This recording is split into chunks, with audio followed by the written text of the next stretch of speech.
Sir నమస్తే. నమస్తే అమ్మా. మీ పేరు? ఉస్లూరి బీవీఎస్వి ప్రసాద్. ఏం పని చేస్తారు? వ్యవసాయం చేస్తానమ్మా. చల్లచింతలపూడి కొత్త కమ్మవారి కూడా మరి. ఎలా ఉందో వ్యవసాయదారుల పరిస్థితి ప్రస్తుతం ఇప్పుడు? చాలా ఆనందంగా ఉన్నామమ్మా. ఒకేసారి కేంద్ర ప్రభుత్వం ఇచ్చిన 2,000, రాష్ట్ర ప్రభుత్వం అంటే బాబు గారి తరపున వచ్చే 5,000 ఒకేసారి పడటం రైతుల్లో చాలా ఆనందాన్ని ఇచ్చింది. అలాగే ఇంకా మిగిలిన విడతలు కూడా పడతాయని చెప్పారు. రైతులు చాలా ఆనందంతో ఉన్నారు. వ్యవసాయం కూడా చాలా అనుకూలంగా ఉంది. అలాగే మన వరి రైతులకు కూడా ధాన్యం పేమెంట్లు 24 గంటల లోపే పడతాం. రైతులు చాలా ఆనందంగా ఉన్నారు. ఇదివరకు 6 నెలల్లో 8 నెలల్లో పడేవి. అలా కాకుండా మనం ధాన్యం వేసిన 24 గంటల్లోనే అమౌంట్ పడతాం. రైతులకు చాలా ఆనందాన్ని ఇచ్చింది. సార్ ఇప్పుడు చూసుకోండి, కూటమి ప్రభుత్వం అధికారంలోకి వచ్చి 13 నెలలు అయింది. ఎలా అనిపించింది పరిపాలన అసలు మీకు? స్వేచ్ఛా స్వాతంత్రం వచ్చింది అనుకుంటున్నామండి. ఎక్కువగా ప్రజలకి స్వేచ్ఛ స్వాతంత్రం, సామాన్యులకి, వాళ్ళ నాయకులకు కాదు, సామాన్యులకి స్వేచ్ఛ స్వాతంత్రం లభించింది. అంటే మనకి ఒక స్వాతంత్రం ఇంకోసారి వచ్చింది మనకి. అలా అనిపించింది. ఈ ప్రభుత్వం ఇంకా కొన్నాళ్ళు కొనసాగాలని అందరూ మనస్ఫూర్తిగా కోరుకుంటున్నాం. ఇప్పుడు సూపర్ 6 పేరు మీద పథకాలు అమలు చేస్తున్నారు కదండి, ఆ పథకాలు ప్రజలందరికీ అందుతున్నాయా? 99% అందరికీ అందుతున్నాయి. ఎక్కడో 1% మిస్ అవ్వచ్చు. 100% నేను చెప్పలేను. 1% వేరే కారణాల వల్ల మేము ఇచ్చే డాక్యుమెంట్లు కొంచెం తప్పుల వల్ల కానీ వేరే కారణాల కానీ మిస్ అవ్వచ్చు. కానీ 99% అవుతున్నాయి. మిస్ అయితే కూడా మనం వెళ్ళి సచివాలయంకి వెళ్ళి సరి చేసుకుంటే మళ్ళీ పడుతున్నాయి. మొన్న తల్లికి వందనం పడింది, అలాగే మిస్ అయితే మళ్ళీ పడింది. ఇప్పుడు రైతు అన్నదాత సుఖీభావ ఉంది. ఏదైనా మిస్ అయితే మళ్ళీ చేసుకోమన్నారు. మనం కూడా గవర్నమెంటే మనం చేయదు, మనం కూడా కొంత కృషి చేసుకోవాలి. దాని గురించి మనం కళ్ళు మూసిపోయి మన అకౌంట్లో పడతేలే అనుకోకూడదు. మన ప్రయత్నం మనం చేయాలి. ఎక్కడ లోటుపాటు ఉంటే మనం సరి చేయాలి. అలా మేము కొన్ని సరి చేసాం, కొన్ని పడుతున్నాయి కూడా, అలాగా ఇబ్బంది లేకుండా. అది సార్ ఇప్పుడు చూసుకుంటే వైసీపీ కార్యకర్తలు కూటమి ప్రభుత్వంలో వ్యతిరేకత వచ్చిందని ఆరోపిస్తున్నారు. నిజంగా కూటమి ప్రభుత్వంలో వ్యతిరేకత వచ్చిందంటారా? మీ అభిప్రాయం? వాళ్ళ ప్రభుత్వం రాలేదు కాబట్టి మన మీద అనేక నిందలు వేస్తారు. అన్నీ నిజాలు కాదు. నిజమేంటో ప్రజల్లోకి వచ్చి చూస్తే తెలుసుద్ది. ప్రజల్లోకి వచ్చి చూడాలి. వాళ్ళ నాయకులు కాదు. ఇవాళ పల్లెటూరు రండి, పల్లెటూరులో వచ్చి రైతులందరినీ, రైతులే కాదు కూలీలు కానీ అందరినీ కలవండి.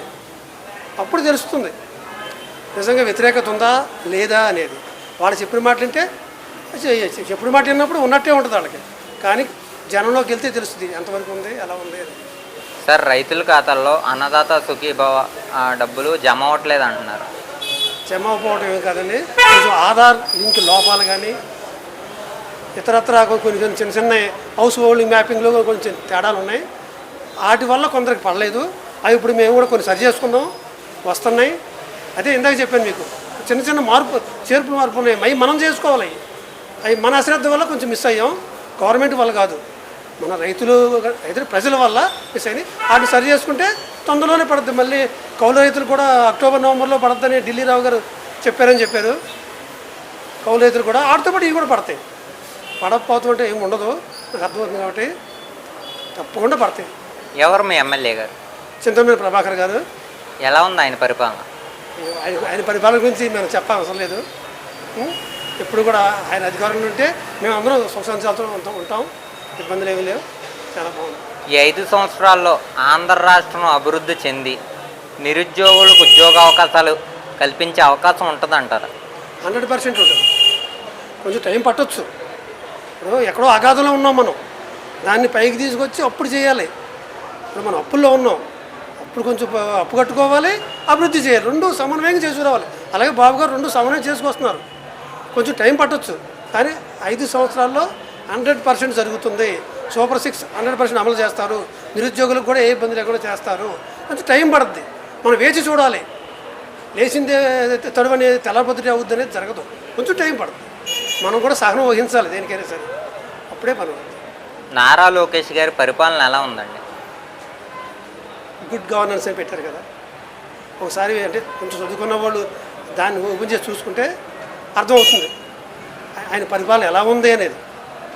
చూడకోకుండా చెప్తాం కాదు, చూడండి ఒకసారి. ఇప్పుడు మళ్ళీ ఏదో 500 700 సేవలు అందులోకి పొందుపరుస్తూ అంటున్నారు. మనం ఇంటి దగ్గర నుంచి అన్నీ చేసుకోవచ్చు. ఆయన చెప్పేది అంటే మీ ఇంటి దగ్గర నుంచి అన్నీ చేసుకోండి. ఆఫీస్ చుట్టూ తిరగండి. చాలా బాగుంది. అది ఇంకా ఇంకా పెంచుకుంటూ వెళ్తే ముందు ముందు బాగా ఉపయోగపడుతుంది, ప్రజలకు కూడా ఉపయోగకరంగా ఉంటుంది. గతంలో విద్యా సంస్థలు ఎలా ఉండేవి 5 సంవత్సరాల్లో? కూటమి ప్రభుత్వం వచ్చిన తర్వాత ఎలా ఉన్నాయండి? విద్యా సంస్థలు ప్రైవేట్ విద్యా సంస్థల, గవర్నమెంట్ విద్యా సంస్థలు? గవర్నమెంట్ అండి. గవర్నమెంట్ విద్యా సంస్థ. గవర్నమెంట్ స్కూళ్ళలో ఆక్యుపెన్సీ పెరిగింది. కాబట్టి చూడండి, ఎక్కడో మన పేపర్లో చదివాను, ఏదో నో వేకెన్సీ బోర్డు పెట్టారంటే ఎక్కడో ఒక చోట గవర్నమెంట్ స్కూల్లో కూడా. ఎప్పుడన్నా పెట్టారు ఎక్కడన్నా నో వేకెన్సీ? మా చలచంద్రపూడి ఓరియంటల్ హై స్కూల్ ఉంది, అందులో కూడా పర్సంటేజ్ పెరిగింది. అందులో కుర్రవాళ్ళు చదువుకునే కుర్రవాళ్ళు పర్సంటేజ్ పెరిగింది. ఎందుకు పెరిగింది? గవర్నమెంట్ స్కూల్లో విద్యా ప్రమాణాలు నారా లోకేష్ గారు పెంచారు. ఉపాధ్యాయుల్ని కొంచెం అవేర్నెస్ తెప్పించి బాగా విద్య నేర్పాలి స్టూడెంట్స్ అని చెప్పడం వల్ల పెంచారు. దానివల్ల కొత్తగా ఇప్పుడు స్టూడెంట్స్ జాయిన్ అవుతున్నారు. ఇదివరకు ప్రైవేట్ స్కూల్కి వెళ్ళే వాళ్ళు కూడా ఇప్పుడు గవర్నమెంట్ స్కూల్కి వెళ్తామంటున్నారు. ఉదాహరణకి మా చలచంద్రపూడి ఓరియంటల్ హై స్కూల్ మాది, అంటే అందులో సంస్కృతం కూడా ఉంటుంది. వచ్చి చూడండి, పర్సంటేజ్ పెరిగింది. అదే ఉదాహరణ. ఓరియంటల్ స్కూల్లో పెరిగింది అంటే మిగిలిన స్కూల్ ఇంకా పెరుగుతుంది. ఇది ఒక ఉదాహరణ మనకి. లిక్కర్ స్కామ్లో జగన్మోహన్ రెడ్డి గారిని అరెస్ట్ చేసే అవకాశం ఉందంటారు? అంటే న్యాయం గెలిచే పత్త అయితే అరెస్ట్ చేయాలి, న్యాయం ఓడిపోతే అరెస్ట్ చేయక్కర్లేదు. ఇంతకన్నా ఎక్కువ నేను చెప్పక్కర్లేదు, అంత లోతు నాకు తెలియదు అనుకోండి. న్యాయం గెలవాలంటే అరెస్ట్ చేయాలి, న్యాయం ఓడిపోయే పత్త అయితే అరెస్ట్ చేయకూడదు. సింపుల్, 2 అంటే 11 సంవత్సరాల నుంచి బెయిల్ మీదే తిరుగుతున్నారు, ఎందుకు ప్రభుత్వం వారు చర్య తీసుకోవట్లేదు అంటారు? 2 సంవత్సరాలు తిరుగుతున్నాడు అంటే ఆయన అలా వ్యవస్థలని మేనేజ్ చేస్తున్నాడు. ఆయన మేనేజ్ చేస్తూ చంద్రబాబు మేనేజ్ చేస్తున్నాడని అన్నాడు. ఇదివరకు మీకు గుర్తుందో లేదో, ఆయన గవర్నమెంట్లో ఉండగా వ్యవస్థను చంద్రబాబు మేనేజ్ చేస్తున్నాడు అనేవాడు. చంద్రబాబు మేనేజ్ చేయలే, ఈయన మేనేజ్ చేసుకొస్తున్నాడు. 11 సంవత్సరాలు ఏ వ్యక్తి అయినా బెయిల్ మీద ఉండి రాష్ట్ర ముఖ్యమంత్రి అయ్యి ఉంటాడు ఎక్కడన్నా ఉందా? న్యాయ వ్యవస్థ మీద నమ్మకం పోతుంది. ముందు చెప్తున్నా, మీకు ప్రతి ఒక్కరు అర్థం చేసుకోవాలి. న్యాయ వ్యవస్థ మీద నమ్మకం పోతుంది. ఒక వ్యక్తి అరెస్ట్ అవ్వాల్సిన వ్యక్తి 11 సంవత్సరాలు బెయిల్ మీద ఉన్నాడంటే న్యాయ వ్యవస్థ మీద ఎక్కడ ఎవరు నమ్మకం ఉంటుంది? మాలాంటి సామాన్యుడికి నమ్మకం ఉంటుందా? అదే మమ్మల్ని ఉంచుతారా? మీరు కేసు ఎట్టండి, తెల్లబోతుంటే నన్ను అరెస్ట్ చేస్తారు. నన్ను ఉంచరే? ఒక సామాన్యుడు ఎందుకు ఉంచరు? అంటే సామాన్యుడికి ఒక న్యాయం, రాజకీయ నాయకుడికి ఒక న్యాయమా? అది న్యాయ వ్యవస్థలో కొంచెం ఆ లోటుపాట్లు సరిచేయాలి. నేను ఒక సామాన్యుడిగా చెప్తున్నాను. న్యాయ వ్యవస్థ సామాన్యుడికి, ధనవంతుడికైనా, రాజకీయ నాయకుడికైనా ఒకేలాగా ఉన్న రోజునే మన రాష్ట్రం కాదు, మన దేశం బాగుపడుతుంది. అది కొంచెం కేంద్ర ప్రభుత్వం కూడా గమనించాలి. ముఖ్యంగా కేంద్ర ప్రభుత్వం ఇది గమనించాలి. ఇది గమనించినంత కాలం ప్రజలు ఇలాగే ఉంటారు. కూటమి ప్రభుత్వానికి 100కి ఎన్ని మార్కులు ఇస్తారు?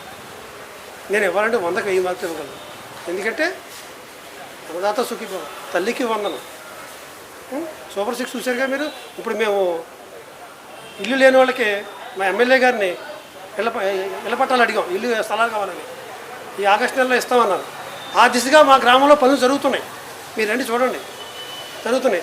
మేము చెప్పింది ఇప్పుడు సుపరిపాలనలో తొలి కార్యక్రమంలోనూ మా ఊళ్ళో అడిగాం ఎమ్మెల్యే గారిని. ఇప్పుడు ఆ పనులు జరుగుతున్నాయి, అక్కడ గ్రౌండ్ వర్క్ జరుగుతుంది అక్కడ. ఇదే ఒక ఉదాహరణ.